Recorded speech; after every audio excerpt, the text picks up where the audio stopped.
Olá, pessoal, boa tarde. Boa tarde, Ju. Boa tarde, Rê. Ainda nem consegui assistir o vídeo Boa da tarde. feira. Boa tarde, Maria Carolina. Hoje, aqui em Curitiba, onde eu estou, é um dia frio. O céu tá bonito, tá azul, mas tá gelado. A hora que eu levantei, tava 5 graus. Então, eu acho que é uma tarde aconchegante para a gente conversar, né, sobre educação e sobre estudos individuais. Para quem não me conhece, meu nome é Juliana Poiares, eu trabalho na coordenação de cursos aqui da Academia Dulcis Domus e queria saudar também minhas amigas professoras que estão aqui, professora Renata, professora Natália, professora Anne Kathleen, boa tarde. E também as mães que estão aqui, eu vejo a Maica e a Maria Carolina. Eu acredito que aos poucos outras pessoas vão entrar. A Maica também participa do nosso Cultura Materna, que inclusive a gente tem encontro amanhã. Muito bem, pessoal. Então hoje é o último dia do nosso evento, né, de estudos individuais. E hoje nós vamos falar sobre alguns aspectos mais práticos dessa rotina das crianças, né, de como a gente pode incluir isso na vida delas de forma prática mesmo, não concreta, né? Tudo bem, eu entendi aqui a parte teórica. Eu sei a importância de ter esse momento.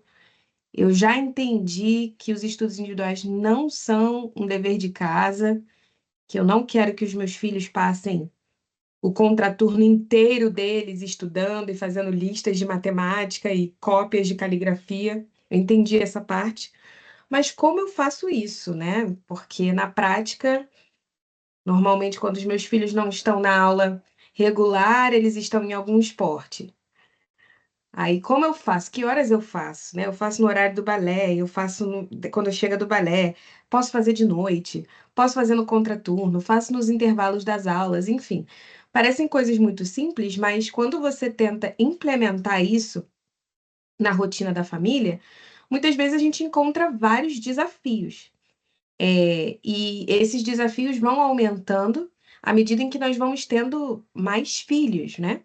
Porque aí tem aquela questão, né? Quem tem bebês aí sabe.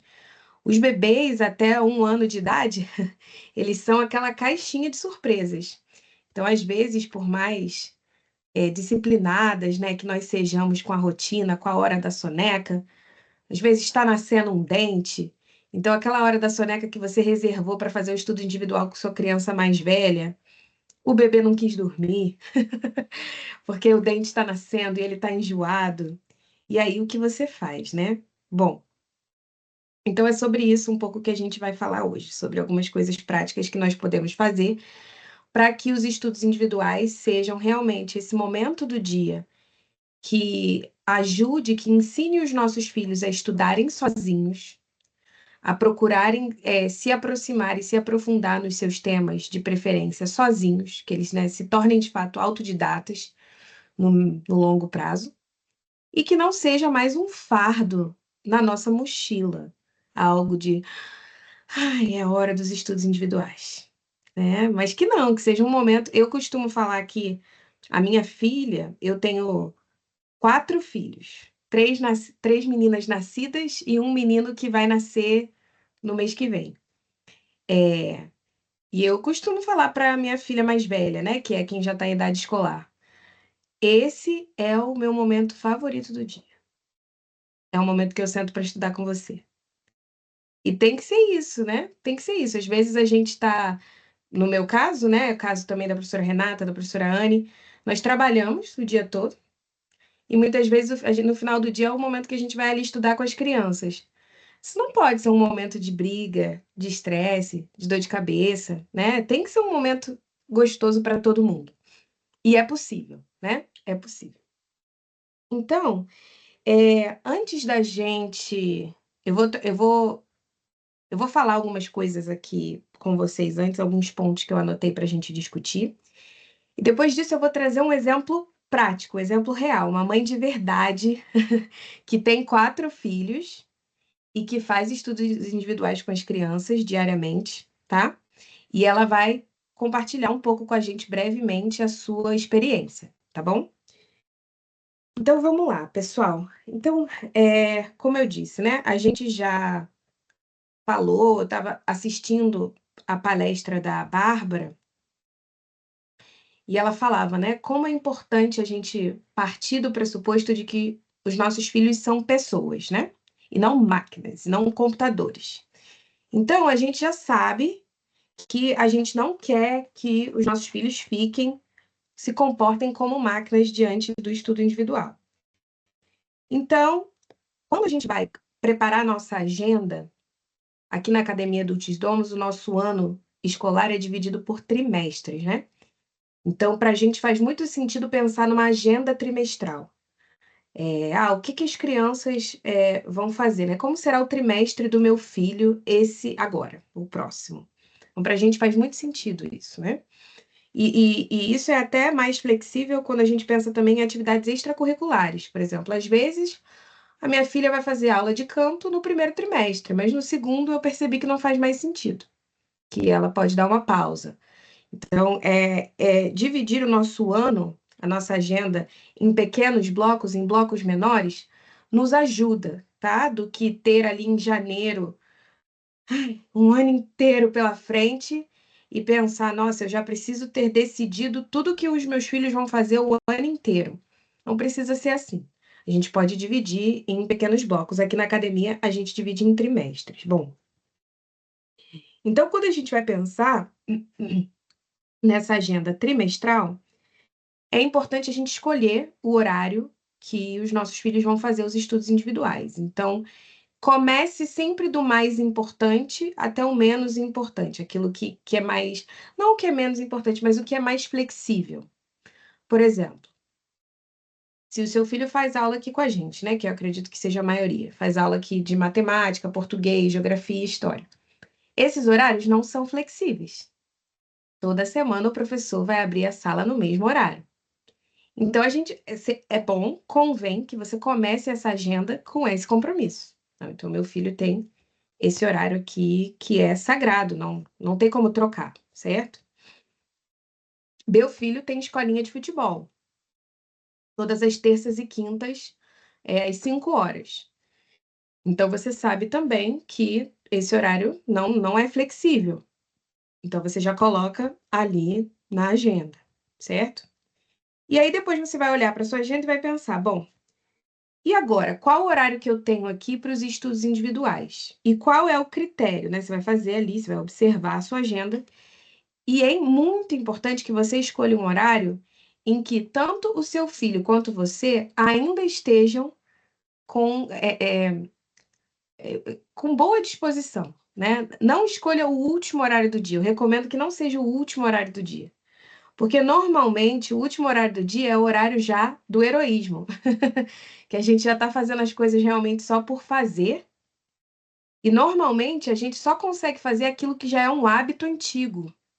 A Bárbara falou da construção de hábitos, né, no dia da reunião dela, que é aquilo que a gente faz sem nem pensar direito, né? Por exemplo, escovar dente antes de dormir. É uma coisa que não exige esforço nenhum, porque é algo que você já faz sozinho. Então, os estudos individuais, eles estão, na verdade, no início dessa corrida. Eles estão ensinando os nossos filhos a construir o hábito de estudarem sozinhos, com atenção, com autonomia, com capricho. Então, não é bom deixar para esse horário que o corpo deles e muitas vezes a mente deles já está muito cansada. E nem a nossa.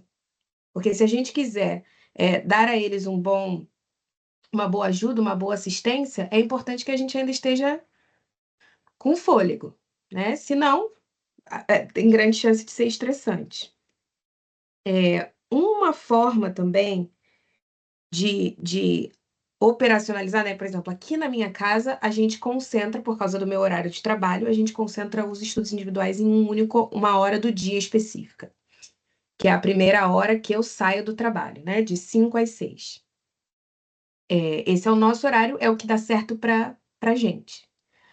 Mas, a depender da rotina da família, você também pode diluir esses estudos individuais ao longo de um turno. Então, por exemplo, vamos supor que o seu filho tenha aula de matemática de 8 às 8h30 e de 9 às 9h30 ele tem a aula de português. Então, você tem ali um intervalo de 30 minutos. Bom, aqui, segundo a planilha que a professora do meu filho me mandou, ele precisa fazer 10 minutos de caligrafia. Eu posso dar para ele 10 minutos de descanso depois da aula de matemática. Ele faz os 10 minutos de caligrafia e depois ele ainda tem mais 10 minutos antes da aula de português. Então, isso é possível também. Aproveitar esses intervalos em algum dos turnos para ir diluindo as atividades dos estudos individuais. Isso pode, inclusive, ser uma ótima solução para alunos que tenham mais resistência. Então, tem alguns alunos que vão ter mais dificuldade em sentar ali e ficar com a mãe por 1 hora cheia ou por 40 minutos cheio. Então, de repente, você diluir em pequenos blocos ao longo do dia, pode ser uma solução, tá? Pode ser uma solução. Então, esse seria o primeiro ponto que eu gostaria de defender com vocês, né?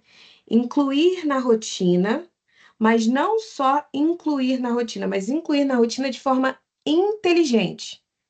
Então, escolhendo horários que sejam favoráveis para o aluno e para quem vai ajudar o aluno, seja o pai, a mãe ou até mesmo uma tutora, e fazer algo que esteja a serviço da família. A família não está a serviço dos estudos individuais. Os estudos individuais estão a serviço da família. O seu filho, ele não está a serviço das tarefas dele. As tarefas dele estão a serviço de toda a formação intelectual e humana que a gente deseja que ele tenha. Então, isso é muito importante. Isso é muito importante a gente ter em mente para que a gente consiga realmente organizar a rotina para um ser humano e não para uma máquina. Outra coisa que é bem importante quando a gente fala, e esse é até um cuidado que a gente tem aqui na academia quando a gente vai escolher os horários das nossas turmas. Então, por exemplo, nós temos as turmas de Dulcis Via, né? Explicando aqui rapidamente, Ju, o que é Dulcis Via? Dulcis Via é a nossa grade cheia. Então, é aquele aluno que vai fazer português, matemática, história, geografia, ciências e mais línguas com a gente, certo? Então, esse aluno, quando a gente está criando os horários, por exemplo, a gente vai começar agora a trabalhar com os horários da turma 2026, a gente já vai começar a trabalhar isso em julho. O que a gente pensa? Qual é o critério que está aqui na nossa cabeça? E que é muito caro, muito importante. A gente não quer, por exemplo, que um aluno tenha aula de gramática e logo depois de matemática seguido. Ou a gente não quer que ele tenha uma aula de literatura seguida por uma aula de história. Por quê? A gente quer que, se ele passou 30 minutos lendo bastante, isso estimulou uma parte do cérebro dele. Isso cansou uma parte do cérebro dele. Porque, de novo, a gente está partindo daquelas premissas, né? Que a Bárbara conversou com a gente. A gente está exigindo ali atenção. E é um tempo curto, mas eu quero o melhor trabalho, o melhor esforço. Então, a gente assume que essa parte do cérebro está cansada. Então, se eu vou para outra aula logo na sequência, eu quero dar para esse meu aluno um descanso ativo. Então, se o aluno começa o dia, por exemplo, a minha filha aqui começa o dia com aula de matemática. A segunda aula dela do dia é italiano, é um idioma. Então, percebe que vai alternando? Aí, depois de italiano, vem arte da linguagem, que é quando ela vai estudar de novo gramática, né, ou alguma coisa mais disciplinar. Depois de arte da linguagem, história. E esse é o dia mais cheio dela. Essa é a manhã mais cheia dela, que ela tem 4 aulas na sequência.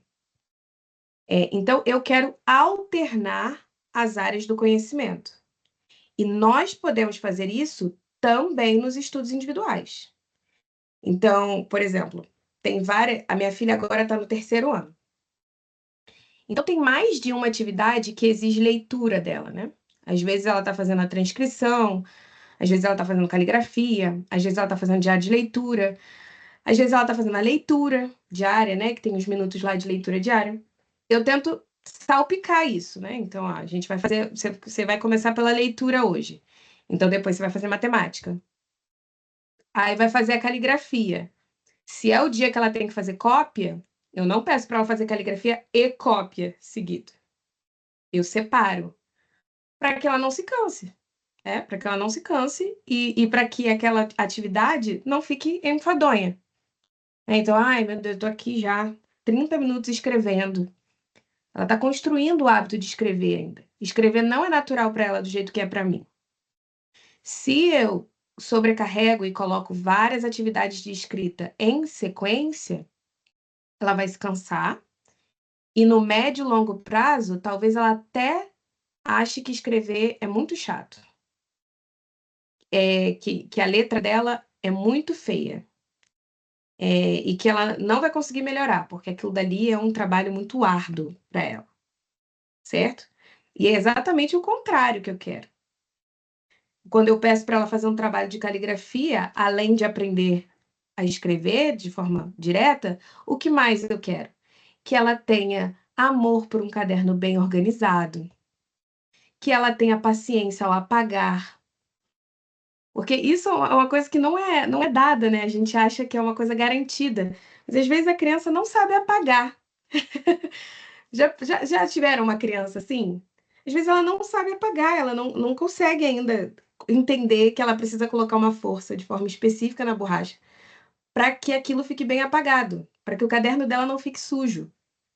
E eu quero que ela tenha um cuidado, que ela goste de abrir o caderno dela e ver o trabalho dela bem feito, e que ela prefira fazer uma linha bem feita do que um parágrafo de garranchos. Então, essas são ideias que a gente consegue, na prática, incentivar quando a gente tem esse cuidado. Bom, agora você tem que fazer o seu diário de leitura. Então, você vai fazer o diário de leitura, depois você vai ler, depois a gente vai fazer nossa apreciação artística, e aí depois você faz a caligrafia. Separa, né? Dá pequenos intervalos que alternem a área do cérebro que está sendo utilizada e também as habilidades que estão sendo estimuladas, né? Então, às vezes, você pode até pensar assim, nossa, mas não tem tantas atividades assim, né? Como é que eu vou alternar? Tem um coringa. Esse coringa você pode colocar assim na sua agenda, num post-it bem bonito, assim, para você lembrar. Leitura em voz alta. A gente sempre tem vários livros que a gente não dá conta de ler para as crianças. A gente sempre compra, mães educadoras, esse é o nosso mal. A gente sempre compra mais do que o que a gente consegue ler. Então, às vezes, o seu filho está num dia mais estressado, mais cansado, você sente que você precisa dar um intervalo, mas você não quer necessariamente soltá-lo, né? Porque depois vai ser difícil trazer de volta. Aproveite para fazer uma leitura, 5, 10 minutos de leitura em voz alta. Ou aproveite para fazer, de repente, algum exercício físico com o seu filho, alguma sessão de alongamentos. Hoje em dia tem até vídeos no YouTube voltados para a criança, né? Que mostram exercícios para a criança. A gente pode fazer isso. A professora Anne falou que já comprou 13 livros na promoção da Amazon, sendo que a promoção da Amazon mesmo só começa dia 15. Então, assim, ela já está. É isso. Essa é a mãe educa... somos todos professora Anne. Então, é isso mesmo. Então, assim, tenha esses coringas, né? Uma leitura em voz alta, um livro de artes que vocês possam abrir e conversar sobre aquela pintura naquele dia, uma sessão de alongamentos. Agora, aqui em Curitiba está fazendo bastante frio, as crianças naturalmente não querem ficar tanto tempo ao ar livre. Então, às vezes, ter esses alongamentos, ter essas atividades físicas para fazer em casa, como um coringa, ajuda muito para que elas não fiquem totalmente sedentárias, né, durante o inverno. Então, assim, a gente pode diluir essas atividades, por quê? Porque não se trata de obrigarmos os nossos filhos a fazer coisas que eles não querem fazer, né? Tem até uma alegoria que eu gosto muito de usar. Sabe aquele filme? É um livro também, mas eu acredito que o filme seja unanimidade. Todo mundo já tem assistido aqui. Chama Matilda. Eu acredito que todo mundo já assistiu Matilda, né? Eu acho que aquelas duas professoras do filme da Matilda, elas são, na verdade, o ego e o alter ego da mãe educadora. A mãe educadora é o espectro, entendeu? A mãe educadora, ela vai de Miss Honey até Miss Trunchbull. Então, a gente pode estar no dia mais gracioso, ensinando as crianças a amarem matemática, né? Levando livros para as nossas crianças. Olha aqui esse livro lindo, lembrei de você. Ou a gente pode estar com vontade de girar as crianças pelo cabelo, entendeu? É, o nosso objetivo com os estudos individuais é nunca estar Miss Trunchbull, porque a Miss Trunchbull é aquela que faz as crianças odiarem a escola, faz as crianças terem medo da escola. É curioso porque a gente acha que as crianças vão odiar a pessoa. Não, as crianças odeiam o estudo. Se você torna o momento de estudo do seu filho, se eu tenho aqui algum professor de repente, né? Do seu filho, do seu aluno, além dos professores da academia, mas de repente você tem aqui alguém aqui que esteja aqui por ser professor, né? É, se a gente torna o momento de aula dos nossos filhos, dos nossos alunos, um momento de briga e de estresse, ele vai até desgostar da gente também, mas mais do que isso, ele vai desgostar daquela matéria que a gente ensina. Então, se matemática é um momento estressante, por exemplo, já teve esse ano, inclusive falando uma coisa aqui bem pessoal para vocês, esse ano eu saí da matemática dos estudos individuais. Eu saí. Eu não, eu lembro, eu tenho aqui na minha agenda, eu sei os dias que ela tem que fazer. Sou eu que vejo no Schooled, mas quem senta com ela para fazer os estudos individuais de matemática é o meu marido. E isso foi bom para mim, isso foi bom para ela, que não estava mais dando certo. Né? Então, a gente precisa ter essa sensibilidade também de saber quando muitas vezes a gente está atrapalhando mais do que ajudando. E pedir ajuda, e pedir ajuda. Né? Hoje eu tenho aqui também um dos professores de matemática da academia, inclusive, isso é uma coisa que eu queria já deixar de aviso para os pais. Se os filhos de vocês têm alguma dificuldade específica em alguma disciplina, conversem com a gente. Nós podemos trazer alguns professores para ajudar, para dar alguns encontros extras, para tirar dúvidas, tá bom?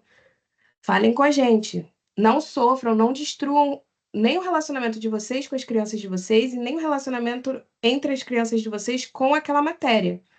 Porque isso, depois que é destruído, é muito difícil. É como aquela alegoria do copo quebrado, né? Ainda que você ache todos os pedaços e cole, dificilmente vai ser a mesma coisa. Então, a gente precisa cuidar disso, né? Cuidar bastante disso. E uma das formas é justamente alternar as áreas de conhecimento. Outra coisa outro ponto que eu trouxe aqui também, que é super importante, é a gente sempre ter em conta como quem olha para o seu destino final, né? A gente, vamos supor que nós estejamos num navio e aí a gente esteja finalmente vendo terra, depois de meses em alto mar.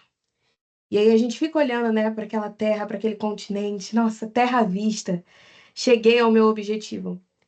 Esse nosso monte de terra, né, esse nosso objetivo final, é que os nossos filhos realmente aprendam a estudar sozinhos. E que eles tenham não só o amor por aquela matéria, porque às vezes a gente tem amor pela matéria, mas a gente não sabe estudar sozinho. Então, uma coisa não necessariamente está ligada à outra, né? Mas que eles tenham amor por aquela matéria, amor pelo conhecimento de forma geral, mas que eles também saibam organizar a própria vida, no fim das contas. A gente vê, né, como essa geração de millennials é uma geração que, quando se casa ou quando sai da casa dos pais, tem muita dificuldade de gerenciar a própria vida, né? Às vezes, donas de casa, assim, arrancando os cabelos, ou mãe de primeira viagem, à beira, assim, às vezes, de uma depressão, de um burnout. E no fim das contas é porque nunca aprenderam a gerenciar o próprio dia sozinhos. tinha sempre alguém ali mandando fazer alguma coisa, né? Então, o nosso objetivo é chegar um dia que os nossos filhos não precisem nem mais do nosso lembrete. Que eles saibam, hoje é o meu dia de fazer essa cópia. Hoje é o meu dia de memorizar essa poesia. E por que não eles terem já até mesmo esse traquejo de, na casa da mãe que compra livros em promoção da Amazon, mesmo antes da promoção da Amazon começar, ele já sabe que tem ali uns livros de poesia e ele já sabe, eu vou escolher aqui qual é a poesia que eu vou memorizar esse mês, né? Enfim, já tem esse traquejo de transitar pelos livros e de fazer escolhas para sua própria vida intelectual. Então, esse é o nosso objetivo, né? É nesse ponto que nós queremos chegar. E um outro ponto que eu já falei um pouco aqui até agora, mas é importante a gente reforçar, é a questão da flexibilidade. Então, se a gente parar para pensar na nossa vida hoje de adultos, nós temos dias que a gente senta na nossa mesa de trabalho e a gente pensa, hoje eu queria voltar para a cama. Ou então, hoje eu queria dar uma volta ao ar livre, eu não tô aguentando mais ficar dentro de casa. Ou então, hoje eu só queria abrir um livro, um romance e ficar aqui me deleitando. Ou, como tá muito na moda, hoje eu só queria assistir um dorama. Todos nós temos esses dias, porque nós somos pessoas. E olha que nós já trabalhamos há muitos anos. Há mais de 10 anos nós já trabalhamos. Já é um hábito criado. E mesmo assim, às vezes é difícil, é custoso. Os nossos filhos sentem a mesma coisa, gente. Eles sentem a mesma coisa. E é só a gente pensar, né? O que nos ajuda mais num dia de má disposição, assim? Um colega de trabalho que te pegue pela mão e fale: Não, vem cá, você está com dificuldade? Deixa eu te ajudar aqui. Vamos lá, o que atrasou aí? Vamos lá, o que eu posso fazer aqui para te ajudar?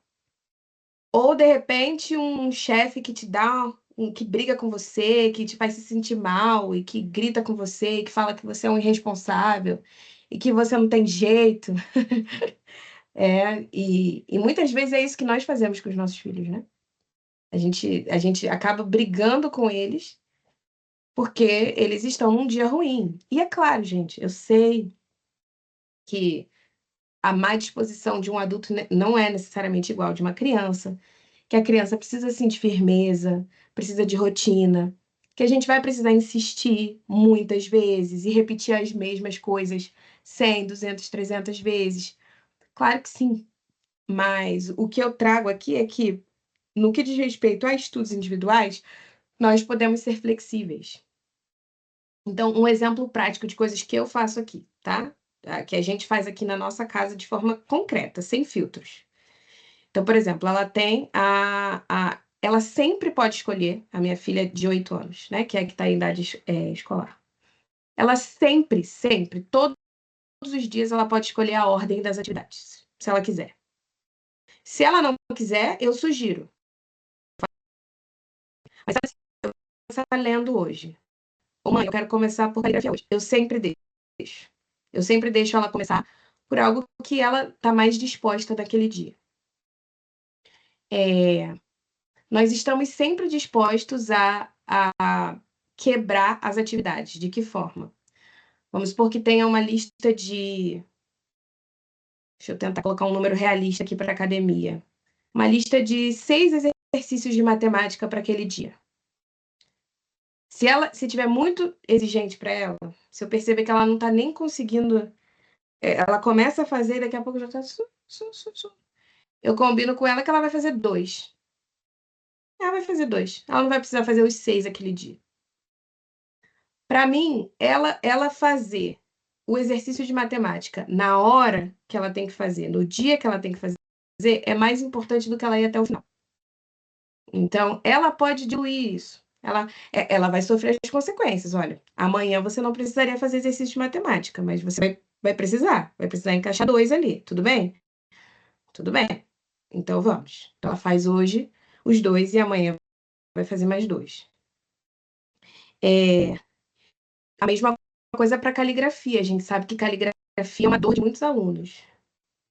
Então, se o professor estabeleceu que aquela turma precisa fazer 10 minutos de caligrafia por dia, mas isso está impossível para o seu filho, você pode e deve reduzir esse tempo.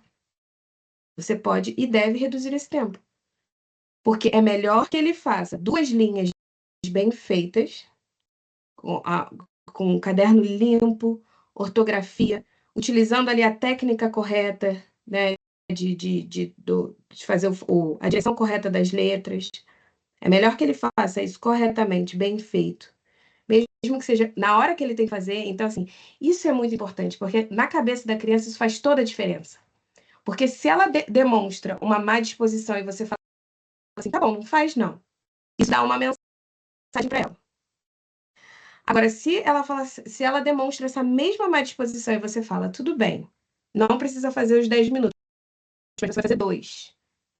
Isso é uma mensagem totalmente diferente. Ela percebe que ela precisará fazer a obrigação dela. Isso não é negociável, mas aquilo não vai esmagá-la. Aquilo não vai ser de uma forma né, que ela vai ter que fazer ali uma violência contra a vontade dela para conseguir chegar até o final. E é claro, esse nível de exigência vai aumentando com o tempo, com a idade. A gente vai fazendo algumas concessões com as crianças mais novas e isso vai aumentando gradativamente conforme eles forem ficando mais velhos e, é claro, quanto mais velhos, mais responsabilidade nós vamos exigindo deles. E uma outra coisa que é muito interessante de se fazer, que a gente pode utilizar assim, livre demanda com os nossos filhos, é uma técnica que a gente chama de eco. Eco mesmo, né? Eco, essa ideia mesmo de ecoar uma coisa que você acabou de ouvir. Da mesma forma como caligrafia é uma dificuldade para algumas crianças, matemática é dificuldade para outras, leitura é difícil para algumas crianças também. Algumas crianças não vão ler com 6 anos. Herol, assim, não vão ler nada com 6 anos. Outras vão ler palavras. Outras vão ler, enfim. Não tem. A gente sabe que, do ponto de vista da neurociência, a gente sabe que uma criança típica, ou seja, uma criança sem nenhum diagnóstico, sem nenhuma condição, sem nenhum problema, uma criança de desenvolvimento normal, ela pode começar a ler até os 9 anos. Então, olha só, isso talvez seja uma coisa super contraintuitiva para pais educadores, né? Que estão acostumados com crianças lendo aos 4 anos. Mas, assim, é perfeitamente possível que uma criança de 8 anos ainda não leia, sem que ela tenha dislexia, dificuldade de aprendizado, autismo, nada, déficit de atenção. Até os 9 anos é considerado normal, porque até os 9 anos o cérebro passa por uma transformação que favorece essa abstração que é a leitura, certo? Mas tá lá, né? Aí é que tá. Professora Anne, professora Tabita, manda lá pra gente. Não sei quantos minutos de leitura todo dia, a partir dos 6 anos. E aí, o que a gente faz, né? O que a gente vai fazer? Porque, ao mesmo tempo que eu sei que meu filho não tem problema nenhum, eu preciso trazer a prática da leitura para a rotina dele, aos poucos, de forma gentil, mas de forma firme, consistente. Então, tem uma técnica muito legal que se chama eco, que é quando a gente faz a leitura primeiro. Deixa eu pegar um livro aqui para dar um exemplo, né? Por exemplo, Rápido como um Gafanhoto. Então, como seria o eco de Rápido como um Gafanhoto, né? Pensando num aluno de 6 anos. Tem aqui a primeira frase: sou rápido como um gafanhoto. Então, eu leio essa frase primeiro e depois eu dou para o meu filho ler a mesma frase. Então, meu filho vai fazer esse eco para mim, tá? Aí ele fez, eu viro a página. Sou lento como um caracol. E aí eu passo para a criança e ela diz: sou lento como um caracol. Sou pequeno como uma formiga. Sou pequeno como uma formiga. E não é só uma mera repetição, tá? Você quer que, de fato, o aluno pegue o livro, coloque o dedinho debaixo de cada palavra e vá decodificando. A diferença é que você deu para ele um suporte oral antes. Ele teve a possibilidade de ouvir aquilo antes, e isso vai ser uma ajuda para ele, né? É claro que a gente não faz eco com livros que as crianças já memorizaram. Tem que ser sempre um livro que a criança não conheça o texto, porque senão ela vai estar só recitando. Mas essa técnica, ela pode ser usada não só com livros curtos ou com poesias, mas com livros de capítulo. Quando você quer que o seu filho dê esse salto, né? Ele já lê bem livros ilustrados, mas ele precisa subir de nível. Você pode escolher um livro de capítulos que vai ser o livro que vocês vão ler juntos em eco. E aí você pode ficar meses nesse livro, né? Porque demora, é uma leitura demorada. Mas é uma leitura que tem um objetivo prático bem claro, que é exercitar a leitura. Então, exercitar a decodificação, ganhar fluência.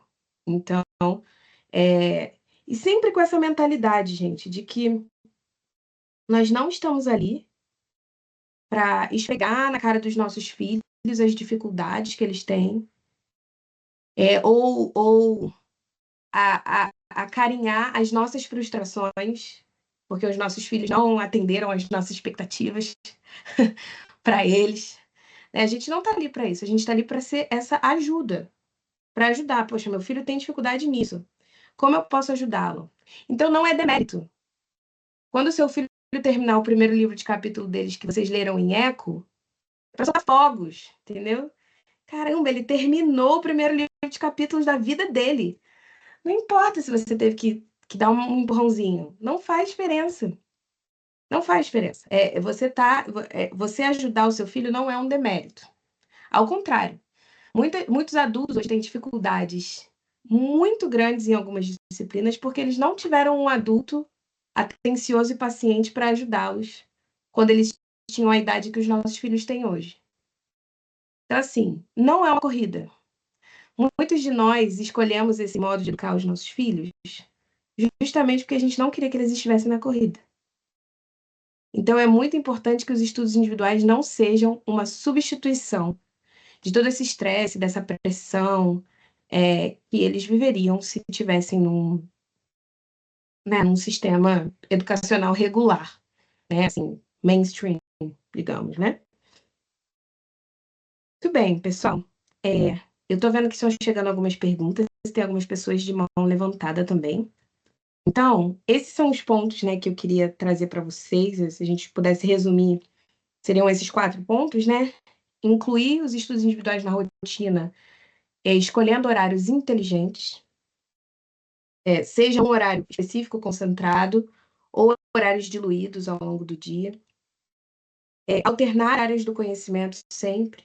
Então, você não vai fazer 30 minutos seguidos de matemática, tipo álgebra, geometria, física. Não, você vai alternar. O objetivo, sempre ter, né, ali como a sua terra à vista, que o objetivo é que eles aprendam a estudar sozinhos e que aprendam a amar o conhecimento de forma geral. Então, nós não queremos crianças que sejam sommeliers, assim. Ah, eu gosto de história e geografia, mas eu não gosto de ciência. Não. Sejam crianças curiosas, alunos curiosos. Tudo interessa, né? Tem esse ímpeto de, eu quero descobrir o que é isso, né? Eu quero. Nossa, as fases da Lua, aquele maravilhamento, né? Fases da Lua. Por que será que em cada momento do mês a Lua tá diferente? Né? Ter esse maravilhamento, esse encanto pelas coisas, né? Esse seria um primeiro ponto. E o último é ser flexível. Ser flexível. Lembrar que tudo isso, todas essas técnicas, toda essa rotina, todas as folhinhas que a gente dá, né? A gente tem a folhinha dos estudos individuais que a gente pode acompanhar. Tudo isso está a serviço das crianças, né? E não são as crianças que estão a serviço dessas coisas. Então, isso é bem importante. Então, só antes de eu começar a responder as perguntas, eu quero compartilhar com vocês duas imagens muito fofas. Eu não sei se foi a professora Anne ou se foi a professora Natália que fizeram. Foi a Natália. Mas é que esse aqui é o nosso ideal, ó, tá vendo? Tem uma jovenzinha aqui com os cabelos penteados, com a roupa limpinha, sentada na sua escrivaninha.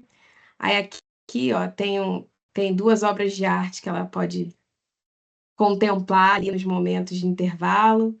Tem os livros. E aqui tem a planilha de estudos individuais, que ela, de forma independente, já consegue gerenciar, né? E ir marcando aqui, né? Caso tenha alguma família aqui que não conheça ainda, gente, essa daqui é a nossa planilha de estudos individuais. Ela tá depois, enfim, ela tá em todos os cursos. Ela tá nos nossos cursos, né? Do Schooled. Você consegue baixar o PDF dela, imprimir. Mas tem aqui, essa daqui é de arte da linguagem. Então tem aqui, ó, leitura, caligrafia. E aí o aluno vai fazendo. Ó, tem aqui o livro Cinderela Chinesa.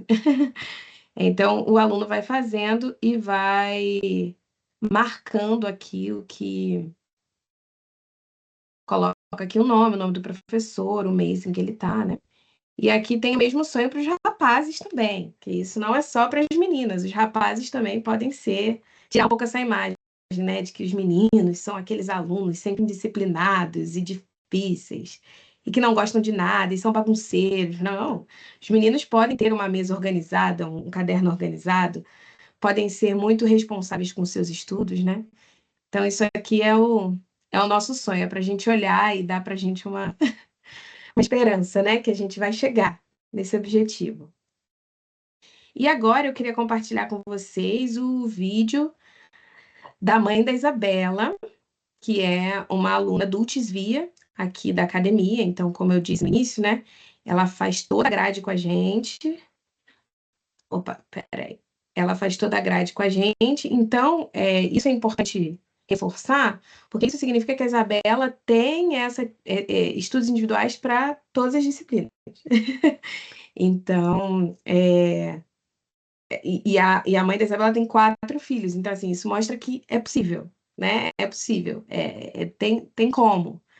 Então, ela vai dizer aqui brevemente, em 2 minutos, o depoimento dela e também algumas coisas que ela faz para tornar esse sonho real.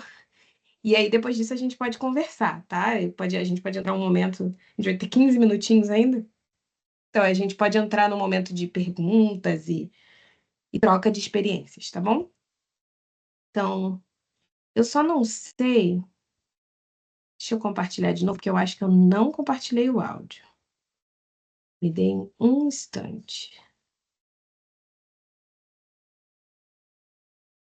É, Ah, tá. Agora. Bom, acho que ainda não.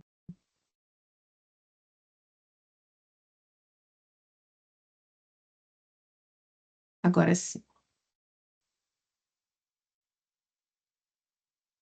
É, Façam um joinha para mim se vocês estiverem ouvindo, tá bom? Olá, eu sou mãe da Isabela, que tem 8 anos, e de mais 3 outras crianças. Nossa rotina é bastante dinâmica, mas conseguimos encaixar os estudos com carinho, flexibilidade e firmeza também, sempre que necessário. A Isabela costuma fazer suas aulas online pela manhã. Nos intervalos ou nos dias de menos carga de aula, ela realiza os estudos individuais, que nós costumamos organizar numa planilha semanal. Essas atividades incluem leitura diária de 20 minutos, caligrafia, exercícios de matemática, memorização da tabuada, memorização e recitação de poesias, um diário de leitura que nós carinhosamente chamamos de tesouro literário, o diário da natureza e também momentos de apreciação artística e musical, acompanhadas de um bom chá da tarde. Todo o material dela fica acessível para que ela mesma possa pegar. E a gente considera que isso também faz parte da autonomia que a gente está construindo com ela. Enquanto ela estuda, os irmãos também estão envolvidos ali nas suas próprias tarefas, e eu acompanho o que cada um precisa. Com 4 crianças em casa, acaba sendo natural que a rotina precise ser adaptada de vez em quando. Nem sempre tudo ocorre como planejado, mas o essencial ao nosso ver, é manter o ambiente favorável ao aprendizado e estimular esse interesse natural deles por descobrir. É o assombro. Eu tenho buscado também me aprofundar em educação infantil e me encantei pelo método da narração. Ele tem inspirado muito as nossas conversas aqui em casa. Nós também estamos gostando muito das aulas da Academia dos Dutes Domus, que são uma verdadeira riqueza. O mais bonito disso tudo é perceber como os estudos acabam ultrapassando esse tempo formal. Muitas vezes o que começa uma atividade acaba se estendendo em forma de brincadeira, numa pesquisa natural deles ou numa conversa espontânea entre nós. Aqui em casa a gente mantém livros vivos, enciclopédias e também mapas ou um globo terrestre sempre à vista.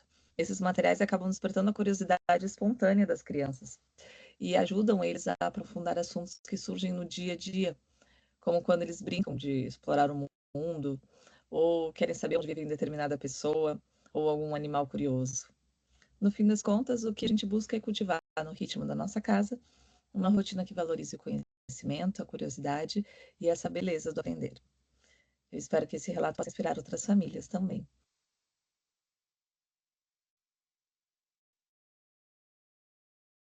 Muito bem. Excelente, né? Essa merece até um coraçãozinho.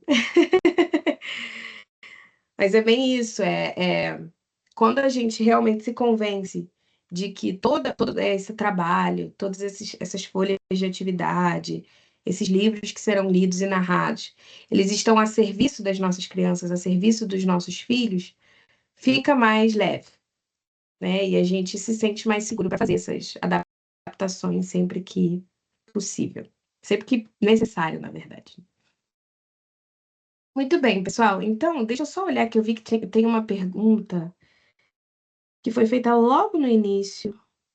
Só preciso encontrá-lo. Como foi uma pergunta da Maica?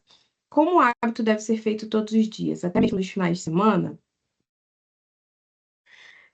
Veja, eu acredito que isso também fique a critério de cada família, e isso também vai mudando ao longo da vida escolar das crianças. Eu tenho uma filha em idade escolar de 8 anos, e também, por trabalhar na coordenação, convivo com alunos mais velhos, até mesmo de ensino médio. O que a gente propõe aqui na academia são atividades que consigam ser realizadas dentro do curso da semana. E mesmo assim, sem comprometer todo o contraturno do aluno. Porque, por exemplo, vamos supor que o aluno estude de manhã. Nós não vamos passar, e a gente conversa, as equipes conversam entre si, para que esse acúmulo, né, a equipe de ciências, a equipe de matemática, a equipe de arte da linguagem, para que esse acúmulo de atividades nunca seja tamanho a ponto de preencher uma tarde inteira do aluno.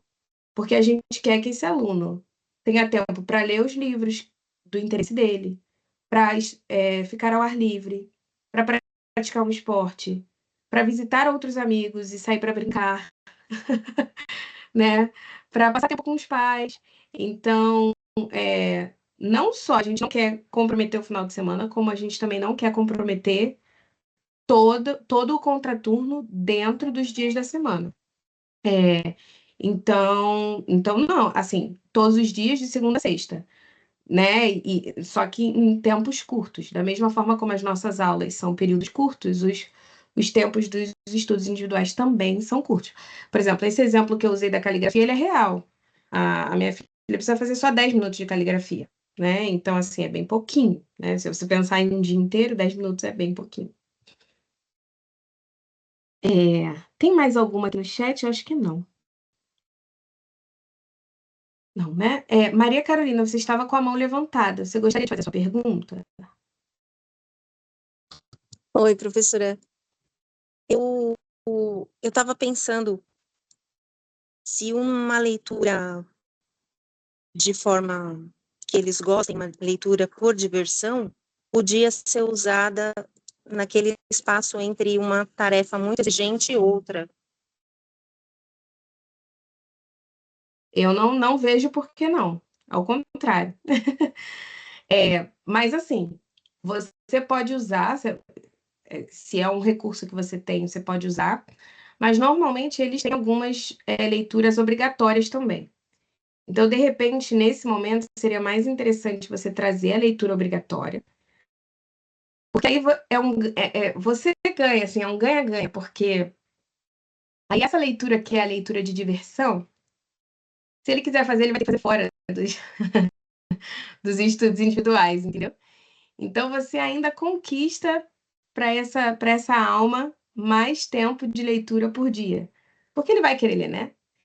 De repente, se você deixar a leitura de diversão dentro dos estudos individuais e a leitura obrigatória fora, pode ser que a leitura obrigatória não seja tão brigadeiro quanto, né, quanto a leitura de diversão, assim.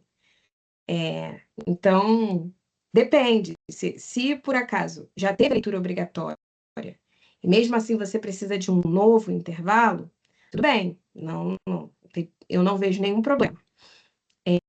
Mas se não, aí eu tentaria usar esse intervalo para essa leitura que ele tem que fazer mesmo, que está prevista.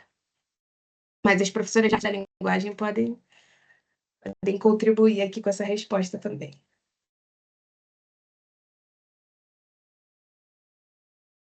Tá bom, eu não sei se é uma pergunta específica, né? Porque isso acontece mais com o meu mais velho, que tem TDAH, né? Ele precisa sempre de um momento de descanso, e eu tô com um pouco de dúvida nesses momentos de descanso que ele próprio está escolhendo. Eu tô achando que não é bem um descanso. Mas aí, Obrigada. normalmente, o que tem sido feito atualmente, assim? O que tem Ele funcionado? joga um pouquinho de videogame, porque ele diz que alivia a mente dele, ou ele fica andando no corredor de um lado para o outro, imaginando coisas que ele gosta muito de imaginar. E, às vezes, pegando essa leitura que ele gosta do Percy Jackson. Diante disso, eu acho que a leitura seria excelente, assim, para esses momentos de intervalo, né? Que às vezes, quando os alunos vão para um filme ou para um jogo, ou até mesmo para uma atividade fora de casa, né? Tipo, na bicicleta. Às vezes é difícil depois você trazer de novo, né? Porque eles já saíram daquela Exatamente, atenção. professora. E na última vez, antes de começar as férias, ele falou assim, ele não estava rendendo bem em português, ele quis ir para matemática para poder acabar logo, para poder fazer o que ele queria fazer. Isso me preocupou um pouco. Uhum. Se funciona colocar a leitura do Percy Jackson nos intervalos, ou de repente, por exemplo, você falou que ele fica no corredor. Não sei se de repente você poderia fazer um alongamento com ele, uma atividade física que fosse ali dentro de casa mesmo, né? Que ele não dispersasse muito, ou até mesmo uma apreciação artística, né? Ouvir uma peça clássica, ou observar um quadro bonito. É uma coisa que vai estimular totalmente, assim, outra parte do cérebro dele, justamente essa parte mais criativa dele, né? Você falou que ele fica no corredor criando histórias. Então, essa parte da apreciação artística vai estimular, vai trazer novas ideias para ele, novas possibilidades para as histórias que ele cria. Uma coisa que funciona também, de repente, é você pedir para ele. Quantos anos ele tem?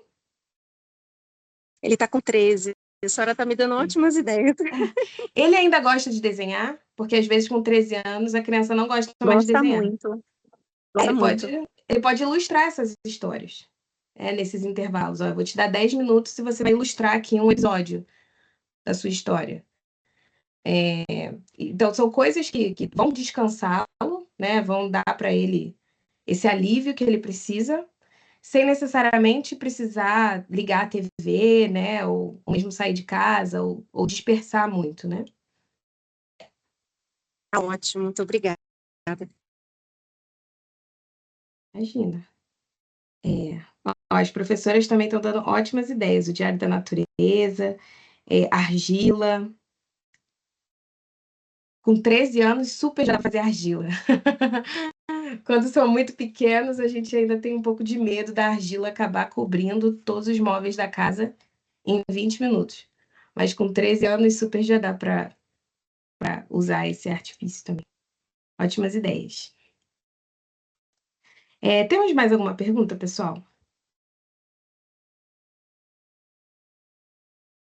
Acho que não.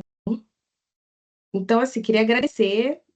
Nossa, a sala tá cheia aqui num horário que é um horário de almoço, assim, né? Queria agradecer a participação de vocês e o interesse, né, de se aprofundarem mais nesse assunto.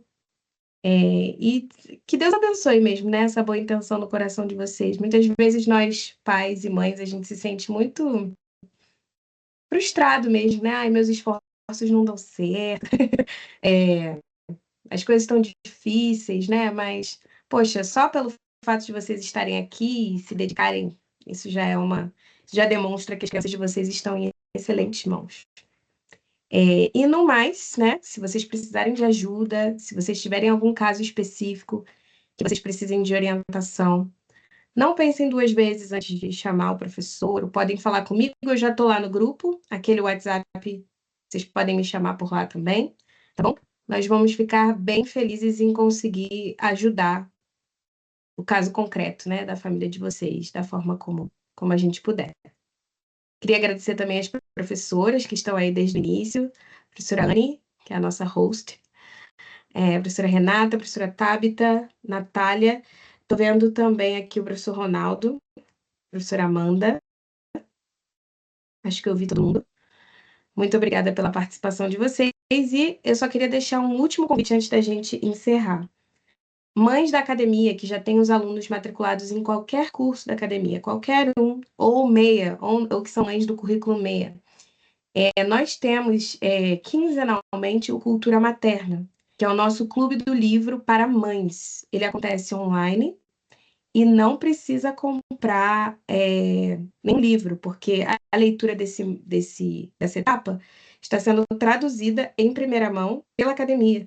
E a gente está fornecendo gratuitamente essa leitura, tá? Esses capítulos. Então, se vocês quiserem estudar um pouco mais do método que a academia adota, que é o método da Charlotte Mason, eu queria deixar o convite, tá? Eu vou deixar o acesso ao grupo, no nosso grupo do evento, né, de estudos individuais, e aí, na verdade, eu acho que isso não é possível. Tem que ter.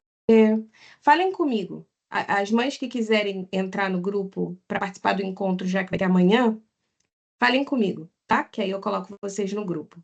E aí os encontros são quinzenais, às terças-feiras, às 16 horas. Então a gente manda a leitura antes, aí tem um tempinho de leitura, e aí nessa terça-feira a gente se reúne para conversar sobre ela, debater sobre ela. Tá bom? Então é isso, pessoal. Um abraço, mais uma vez obrigada e até a próxima. Tchau, tchau.